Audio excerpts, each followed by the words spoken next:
माई दरबार में नहीं हो जब केहू के घर आवेला माई तो लड़का सब पूरा परेशान हो जाला कि माई के कवन ऐसा चीज खिलाई कवन ऐसा चीज खिलाई जे कि महतारी खुश हो जावे से लड़का के गुहार बा कहत रे का भैया हरि की गंगा जी के है पनिया मैया हरि की मछरी झूठी अवली होगी कैसे हो कैसे ना। थोड़ा सा भैया कोड उठाइए ना, जी शार्प कर दीजिए एस्पेल जी सर।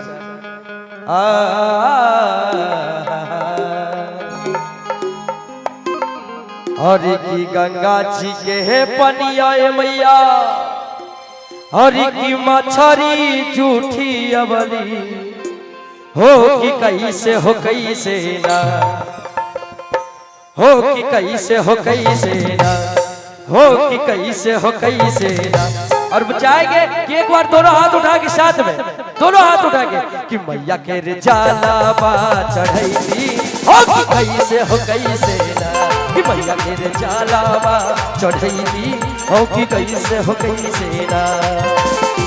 गंगा जी के है पनिया मैया गंगा जी के है पनिया मैया मछरी झूठी अबली होगी कैसे हो कैसे ना।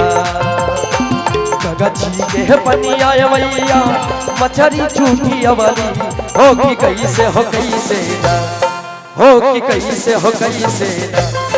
बोली साचे दरबार की ऐसे नहीं दोनों हाथ उठा के बोलिए ना पावर के साथ बोली दुर्गा महारानी की। हाँ और साथ में कि मैया के रिजाला बा चढ़ैली हो कैसे हो कैसे मैया के रिजाला बा चढ़ैली हो कैसे हो कैसे ना। क्या बात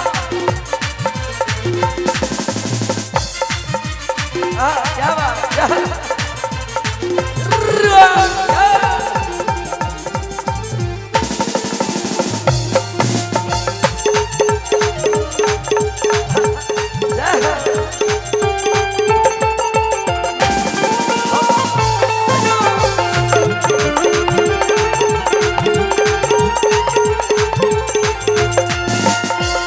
डरी लागे मैया जैबू हमारा से रूठ हो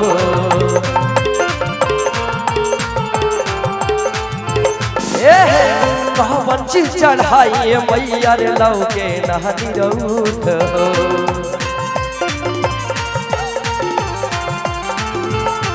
हो डरी लागे मैया जैबू हमारा से रूठ हो कहवन चीज चढ़ाई मैया रे लौके नहनी रूठ हो।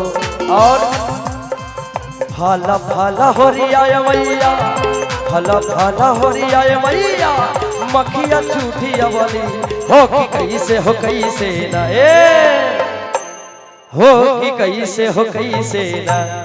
तो मैया के रिजाला बा चढ़ैली हो कि कैसे हो कैसे ना कि मैया के रिजाला बा चढ़ैली हो कि कैसे हो कैसे ना मैया के रिजाला बा चढ़ैली हो कि कैसे मैया मैया है मैया मैया मैया है मैया कि मैया हो आई हमरो घरवा पार उतरती है मैया।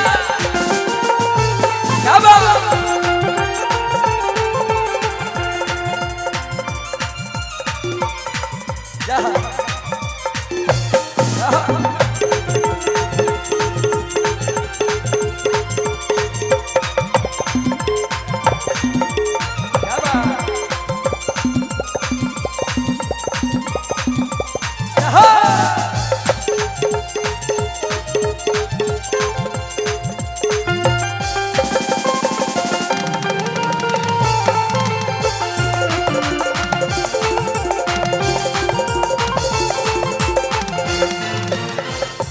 आनंद राज के भूल चूक के भूला दी दई के आशीषिया मैया चरण से लगा ली।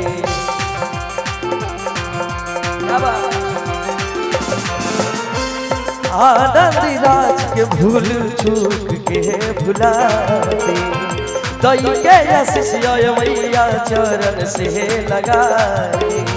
और गैया के दूधवाय मैया, गैया के दूधवाय मैया, बचिया झूठिया बली हो कि कैसे ना। गैया के दूधवाय मैया, बचिया झूठिया बली हो कि कैसे हो गए। यार एक बार हाला करके साथ में है ना कि मैया के रे जाला हवा चढ़ी हो।